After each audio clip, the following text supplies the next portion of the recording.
Hi guys, I'm here with the newly crowned Mr. Batangas International 2024 na si Justin Pontejos. Hi Justin, how are you? Po.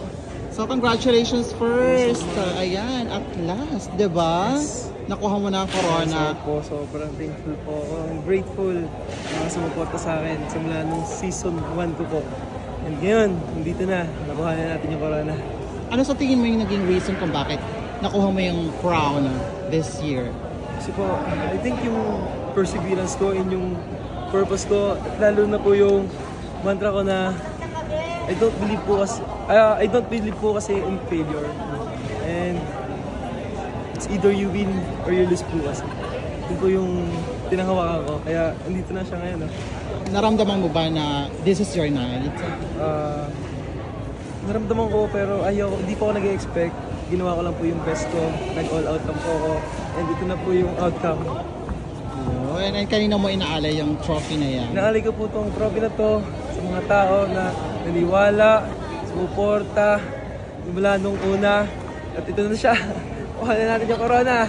Ayan, meron ka bang gustong pasalamatan? Salamat po ako sa bumubuo ng Mr. International Batangas Org sa walang pagturo sa amin, pagtitiyaga sa amin, at paghuhubog ng bawat Batanggenyo. And of course, the persons behind your journey here at Mr. Batangas International. Salamat po sa family ko, sa friends, sa mga supporters na hindi nagsawang sumuporta at nakuha na natin yung corona. So what's your plan now with your prize, of course? Your prize? Yeah. Actually, I don't have plan pa po ngayon pero gagamitin ko siya sa purposeful way. And of course, syempre lalaban ka sa national. Ano yung unang mong hakbang na paghahandaan? Siguro po, napakadami kong paghahandaan. Pero siguro lang mag-all out po ako. So, hindi lang doble, hindi lang triple. Ubusin lahat, dadali ko ang Batanggenyo sa national stage.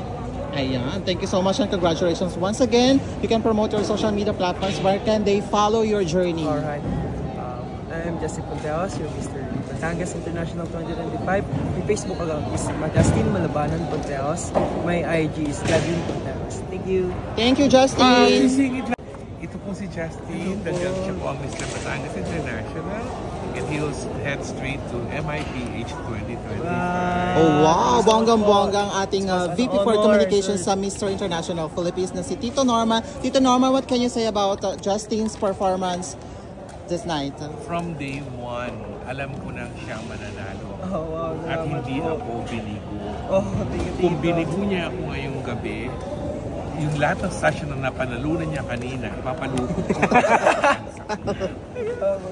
Ayun, syempre, Justin, we're looking forward for you sa Mr. International Philippines. Abangan nyo ang national pageant. Yay! Meron natin ang Batanggenyo.